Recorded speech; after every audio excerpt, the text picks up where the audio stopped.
Paisajes imaginarios.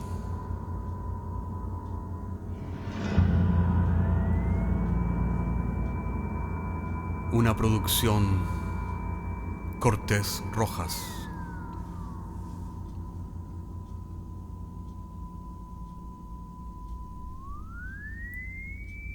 Temporada 11, episodio 2. ¿Sueñas con ovejas eléctricas? Y en un futuro no muy lejano, la flota de Chile tendrá una astronave de combate que, por supuesto, se llamará Esmeralda. ¿Quién sabe qué otras sorpresas más nos tendrá ese futuro?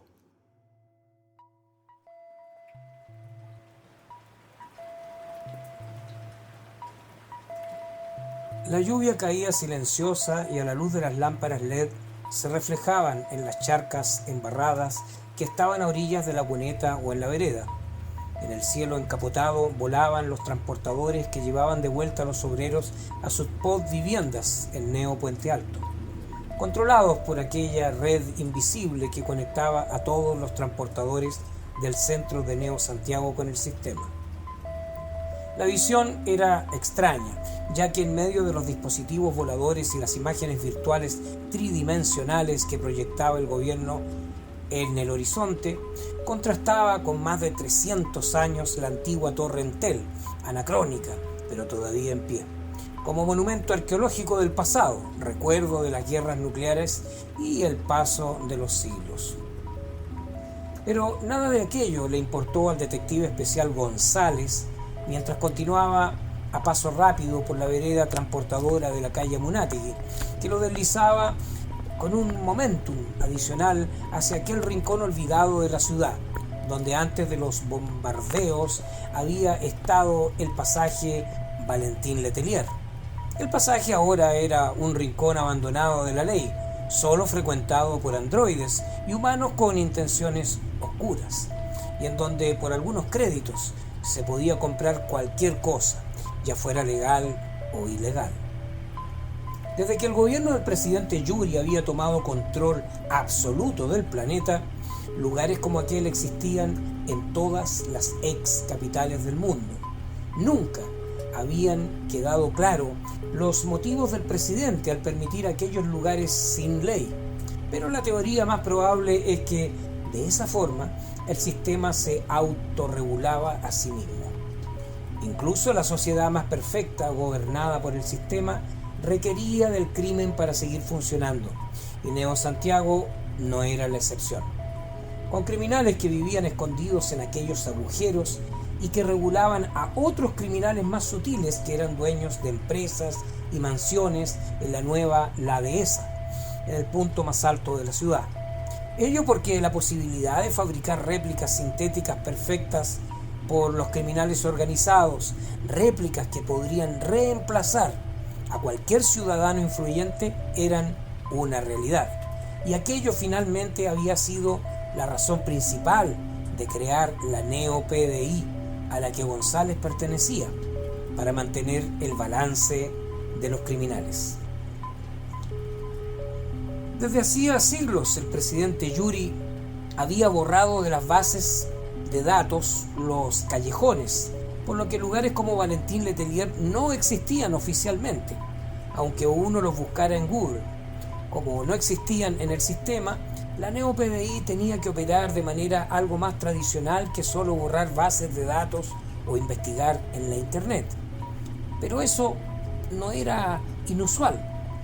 Ver a un detective especial dejando la cinta transportadora en la esquina de Amunátegui para internarse en aquel callejón olvidado, donde en cada esquina los circuitos cerrados de televisión de los androides y de los humanos que no existían lo seguían con curiosidad.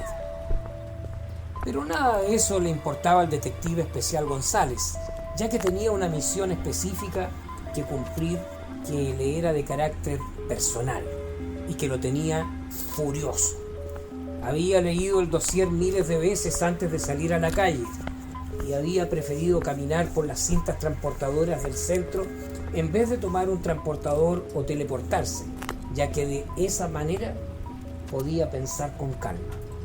El dossier estipulaba claramente que una réplica perfecta de él mismo había sido fabricada en Valentin Letelier y que aquella réplica estaba destinada a reemplazarlo en los próximos días. Así, con un policía especial infiltrando la Neo PDI, el crimen organizado del Neo Santiago tendría un arma increíble contra el sistema. González, en su carrera, había desactivado cientos de androides, pero esta era la primera vez que tendría que desactivar a un androide de sí mismo, y esto, la sola idea, le daba náuseas. Caminó otros escasos 200 metros dejando la cinta transportadora de Amunátegui y dobló, ahora caminando de manera autónoma entre restos de tecnología arcaica donde se escondían androides adictos a aspirar neurotransmisores. La esquina estaba sucia y las murallas de otrora edificios de oficinas del centro, ahora abandonados, estaban cubiertas de grafitis obscenos o mensajes políticos como "Abajo Yuri" o "Chileno resiste". González entró al primer tugurio de mala muerte que estaba abierto a pesar del toque de queda en la ciudad y que aquí no contaba. Las ventajas de aquel agujero que no existía.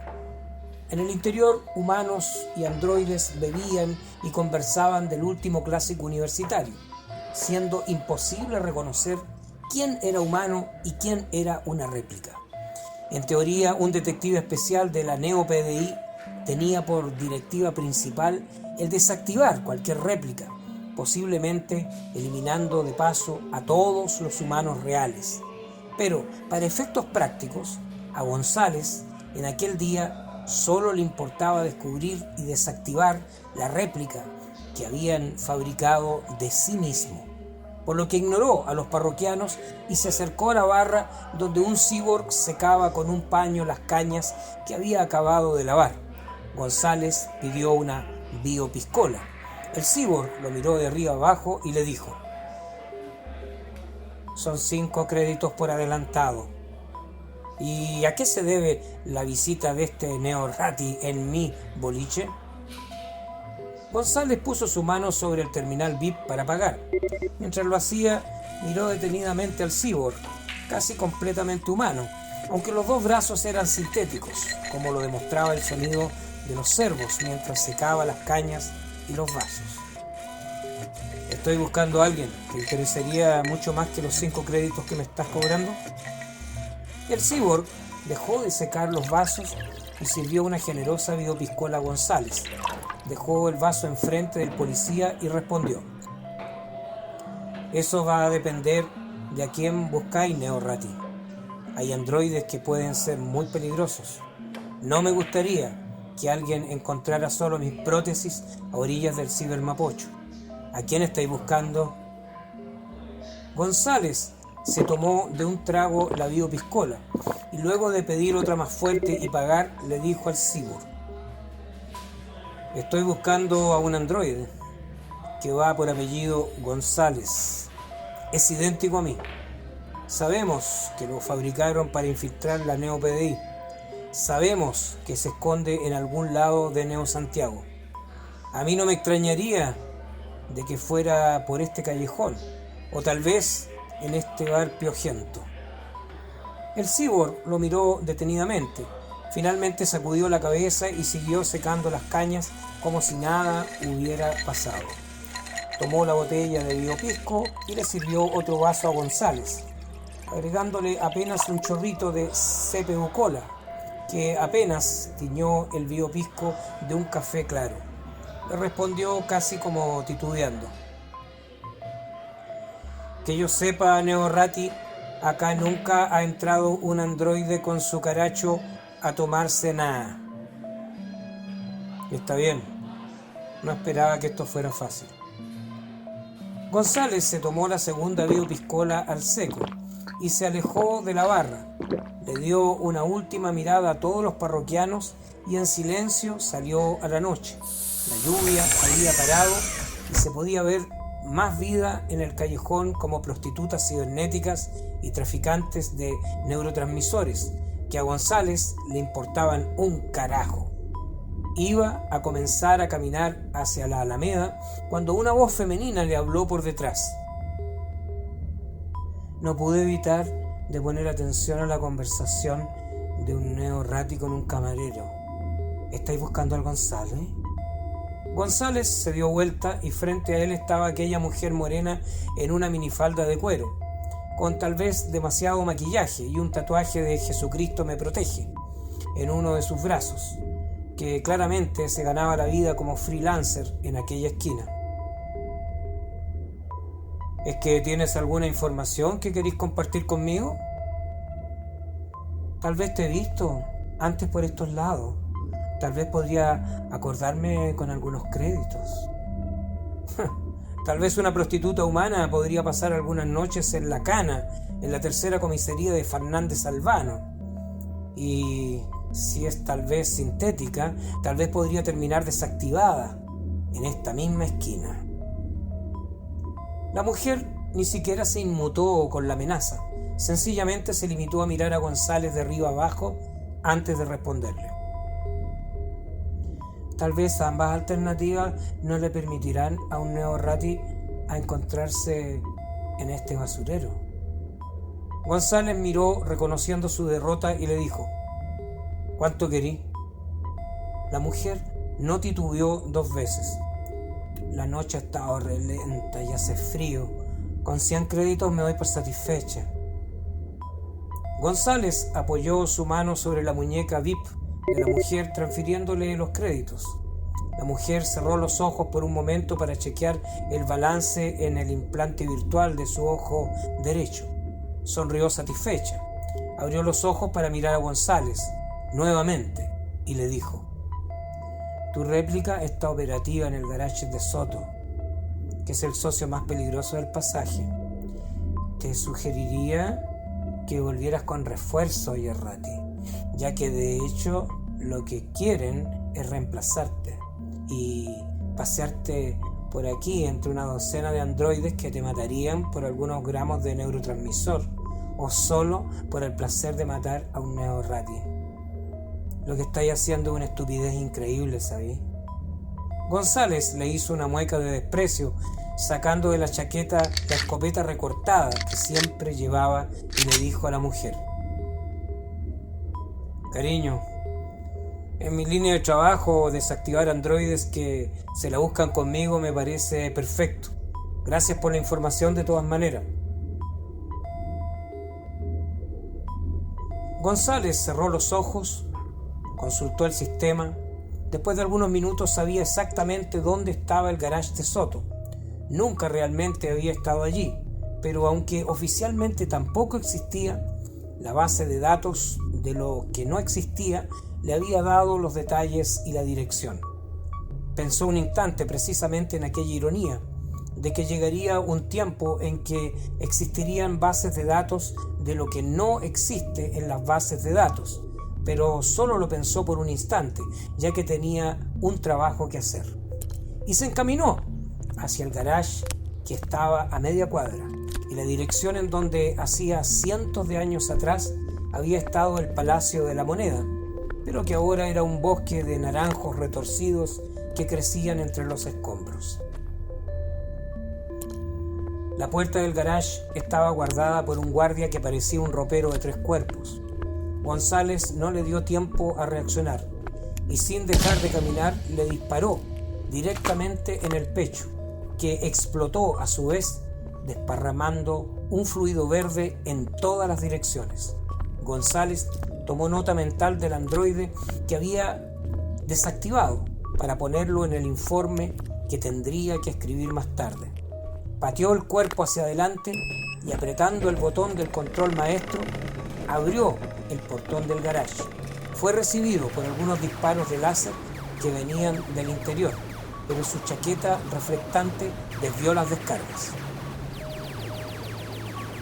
Casi como reflejo inconsciente, disparó directamente en la dirección de donde venían los disparos del láser, y en la penumbra, entre los transportadores que estaban estacionados en el garage, vio cómo se desparramaba en el aire aquella nube de fluido verde. Otra desactivación para el informe, y ahora la entrada estaba libre. Llegó hasta la puerta de atrás, que estaba escondida entre dos cajas de neurotransmisores ilegales. Otra nota más para el informe. Abrió la puerta de golpe y pudo ver claramente a Soto y a varios de los miembros de su pandilla detrás de los muebles de una oficina desordenada. Inmovilizado, con cintas metálicas sobre una losa metálica, estaba él mismo, mirándolo con algo que parecía terror en los ojos. Soto sencillamente sonreía como quien tiene al toro por las astas, ya que junto a él se encontraba la misma mujer en minifalda y con el tatuaje que poco antes en la calle le había dado el dato. Mierda, la había embarrado, y por todos lados le apuntaban ahora con aquellos cañones láseres. De todas maneras, la mujer había tenido algo de razón. El haberse metido a matar a Soto solo había sido irresponsable y una gran estupidez. Pero ya había tomado una decisión. Si todo salía mal, lo único que importaba era desactivar a la copia que estaba sobre la losa. Tal vez Soto, luego de matarlo, sería capaz de hacer más copias, pero en el sistema quedaría la información de que había muerto, y ya las réplicas no tendrían ningún valor para los criminales. Así que antes de que lo mataran, disparó una última vez al González, que estaba en la losa metálica, directo a la cabeza, que se desintegró desparramando sangre y tejido cerebral en el suelo. Soto lo miraba sonriendo y satisfecho. No iba a matarlo, o más precisamente no iban a desactivarlo, porque desde hacía días que lo habían reemplazado sin que él lo supiera, y todo el espectáculo en el garage solo había sido para ingresar en el sistema, que su réplica finalmente había sido desactivada. Por algún motivo inexplicable se sintió derrotado. Se dio vuelta y salió a la oscuridad de la noche, sin que la pandilla de Soto lo siguiera.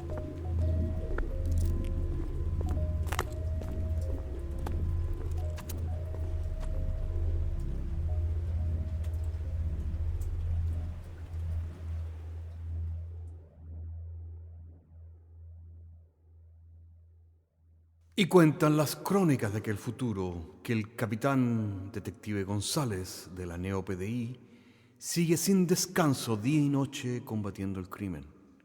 Después de todo, no necesita dormir. Hasta la próxima semana.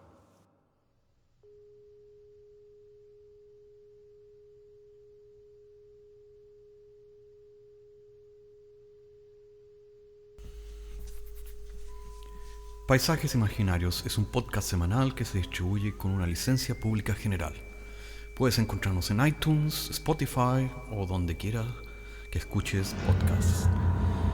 Contáctanos a paisajes@caco.cl. Hasta la próxima semana.